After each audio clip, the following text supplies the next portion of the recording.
বহাগ মানেই এক সুকীয়া অনুভৱ, বসন্তৰ নামি অহা এক প্ৰচণ্ড জোৱাৰ।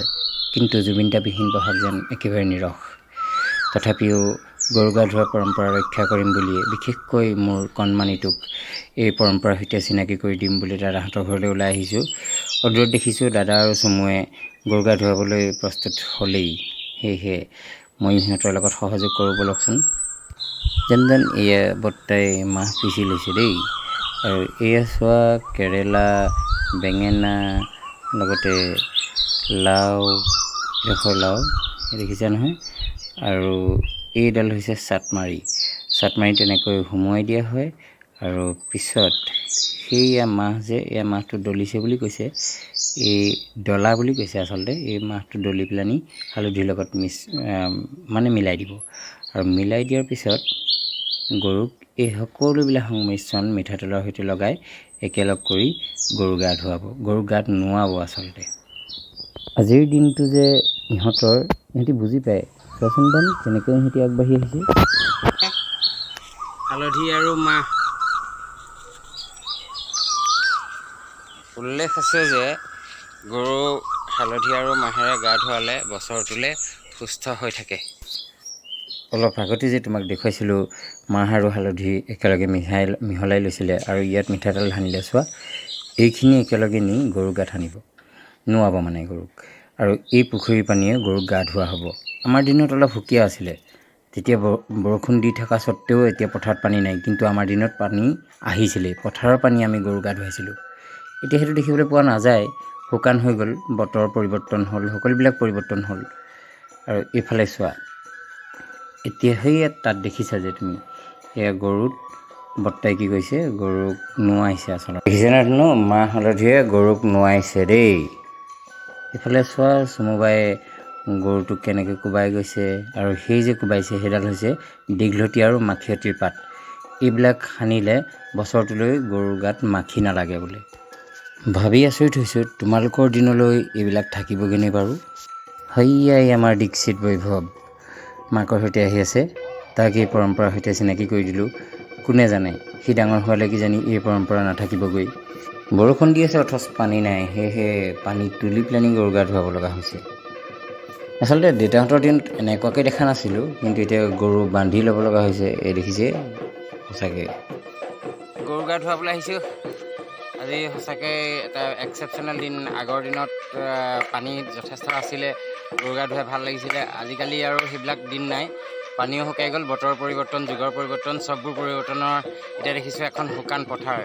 তথাপিও তাতে আমাৰ যিটো পূৰ্বৰ পৰম্পৰা, সেই পৰম্পৰা অনুসৰি আজি গৰু গা ধুওৱা হৈছে। গতিকে সেইটো আমি এৰি দিব নোৱাৰোঁ। সেয়াই দাদাৰ লগত গৰু গা ধোৱা কাৰ্যত অংশগ্ৰহণ কৰিলোঁ। লাও, বেঙেনা, এইডাল চাটমাৰি,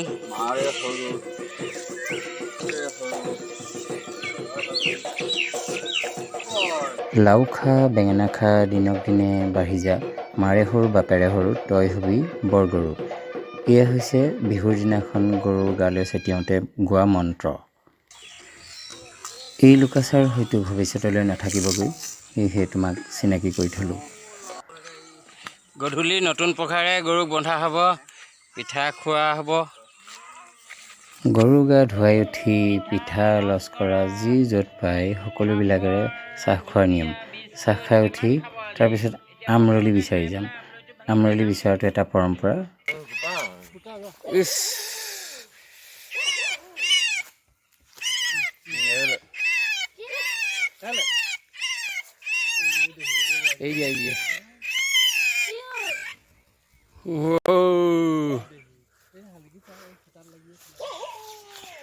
আমলৰিটো ভাঙিবলৈ আহি ৰেস্কিউ কৰিলোঁ চৰাই এজনী।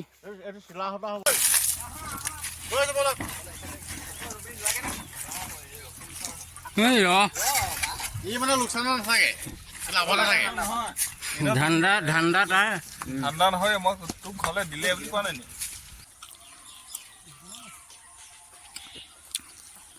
বহাগ বিহুৰ আমলৈ পৰুৱা ভঙাৰ পৰ্ব। এয়া দাদা ওপৰত ঠিক আছে, বহুত কষ্ট কৰিছে কিন্তু দেই।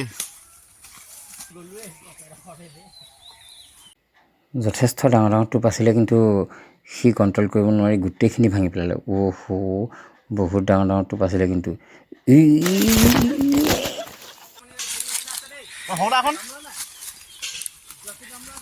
মোৰ সেই দেখিলে এক্সিডেণ্টটো হৈ গ'ল, গছডাল আহি একদম কেমেৰাত পৰি গ'লহি, কেমেৰা চফা। এতিয়া এই দেখিছে নাই মাল, এইটো মণি কেমেৰাত এতিয়া ভিডিঅ' কৰি আছোঁ। অ' নিচাৰো আমলৈটো ভাঙিলে। ঠিক আছে ঠিক আছে, বছৰেকৰ বিহু আমলৈ টোপ নাখালে ভাল নালাগে নহয়, হয়নে? বংশ বৃদ্ধি নহয়, দিছে এইটো বঢ়িয়া।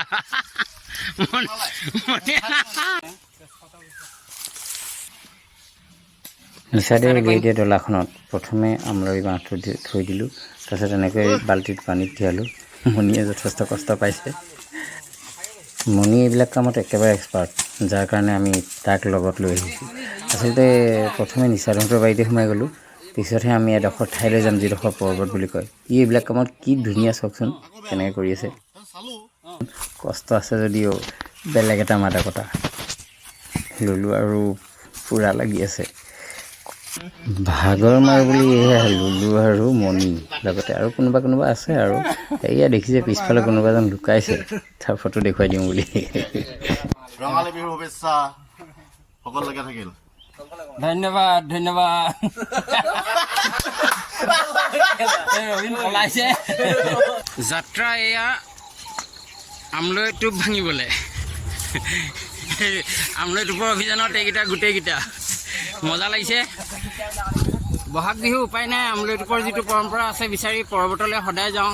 এইবাৰো আহি আছোঁ, গোটেইকেইটা আছে পৰ্বত বুলি জেগাডোখৰ আছে, আপোনালোকক দেখুৱাই আছোঁ। এইডোখৰ পৰ্বত কেনেকুৱা, এই কিছুৰ জন্মনি ল'ব আছে, এইফালে এইটো লুলু ঘন, সেইকেইটা পোৱালিকেইটা আছে।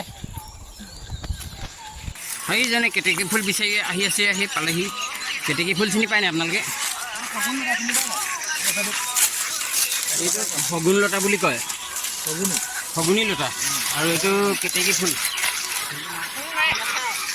পৰ্বত বুলি কয়। আহিলোঁ জংঘললৈ সোমাই, এইকেইটা গোটেইকেইটা আগত গৈ আছে। কেইটামানৰ বাঘৰ ভয়ত থাকিব পৰা নাই বুলি কৈছে। চিৰিয়াছলি ভয়ো লাগিছে সঁচাকৈ, যদি বাঘ আছে বৰ ডাঙৰ কথা হ'ব। তথাপিও সোমাই আহিছোঁ, ভাল লাগিছে। সঁচাকৈ জংঘল যিখন আছে নহয়, দেখিলে ভয় খাব, ভয়ো লাগিছে সঁচাকৈ। ঘৰত সোমাই পেলাই নি তেৰিকা গৈছিলোঁ এইবে, তেতিয়া সিহঁতি দুটা ভয় ভংশ অতিক্ৰম কৰি আগবাঢ়িছে। আমাৰ গ্ৰুপটোৱে ইয়াৰ দেখিছেই, খুবেই বেয়া ভয় খাইছোঁ। আমাৰ লগৰ এটা হেৰাই গ'ল, ইফালে বাঘৰ ভয় আৰু অন্যফালেদি ভূতৰ ভয়। এখন নিৰ্জন ঠাই, হেৰালেই নে কি নাজানো। মাতা ধনক মাতা। অঁ ঐ ধন, মাত নাই বে, মাতা। গোটেইকেইটা টেনশ্যনত।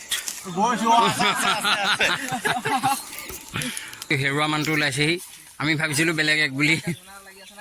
হে সৌ যে দূৰত দেখিছে, সেয়াই কালী মন্দিৰ ভাগ। শৈশৱতে ইয়াত ভাওনা চাবলৈ অহা এতিয়া মনত পৰে, বিশেষকৈ দেৱালীৰ দিনটোত। মন্দিৰ চাফা কৰি আছা নি তোমালোকে? হেৰাই যোৱা পৰম্পৰা এটাক পুনৰ উজ্জীৱিত কৰিবলৈ আৰু ল'ৰাটোক এই পৰম্পৰাৰ লগত চিনাকি কৰিবলৈ এখন ভিডিঅ' বনালোঁ। এইজোপা অৰ্জুন গছ, ইয়াৰ ছালবোৰ খুব দৰকাৰী, স্পেচিয়েলি ছালবিলাক লাগে দৰৱত, আৰু সেইটো কাৰণে গছজোপাৰ অৱস্থা চাওক, ওপৰলৈ উঠি উঠি ছাল কাটিছে মানুহে। চিন্তা আহি পালোহি, তেখেতে কিবা বিভিন্ন ধৰণৰ বনৌষধি আৰু লতা বিচাৰি ফুৰিছিলে। এই লতাডালৰ কি ব্যৱহাৰ আছে? এইডালৰ কি কয়, পুৰণা বিষ লিপি পেলাই, খুন্দি পেলাই আদা অকণমান আৰু অকণমান মিঠাতেল দি লিপিব লাগে ভৰি। আচ্ছা আচ্ছা, বিষ হ'লে, হাতত বিষ হ'লে হাতত লিপিব লাগে, ৰাখিব লাগে। এইটো পুৰণা বিষ ভাল হয়, নতুন বিষটো ভাল হ'বই, পুৰণা বিষো ভাল হয়। ঠিক আছে। আৰু এইবোৰ কি কি লতা ল'লে আপুনি? এইডাল হ'ল শগুনী লতা, ইয়াৰ পাত হোৱা ভাল আছিলে দেখিবলৈ। শগুনী লতা বুলি কয়, এটা গুণ আছে। বেমাৰতে হওক, দুগিলাচ পানীত 3 গিলাচ পানী সিজাই পেলাই, গিলাচ পানী যেতিয়া ৰ'বগৈ তেতিয়া খাব লাগে। এগিলাচ ল'লেগে খাব লাগে গিলাচৰ লগত মানে গৰম কৰিব লাগে উতলাই এগিলাচ হ'বগে খাব লাগে এই কিমানডোখৰ দিব লাগিব প্ৰায় 5 আঙুলমান দিব লাগে অকণমান বেছিও মানে খাওঁতে নহয় মই অকণমান ভালো পাইছোঁ অলপমান বেছিও খাব পাৰোঁ অকণমান বেছি খাব পাৰোঁ দেই অপকাৰ নকৰে হয় হয় আৰু এইডাল কি দীঘলতি আৰু এইটো এইডাল হেৰি বুলি কয় কেতেকী ফুল কেতেকু নহয় কেঁতু কঁঠাল মাটি কঁঠালৰ বনৰীয়া মাটি কঁঠাল ইয়াৰ গুটিটোৱে খুব খজুৱাই এতিয়া আমাৰ গধূলি জাকত দিব লাগে জাকটোত দিব লাগে ধুনীয়া কথা কেইটামান শিকিলোঁ আপোনাৰ পৰা ধন্যবাদ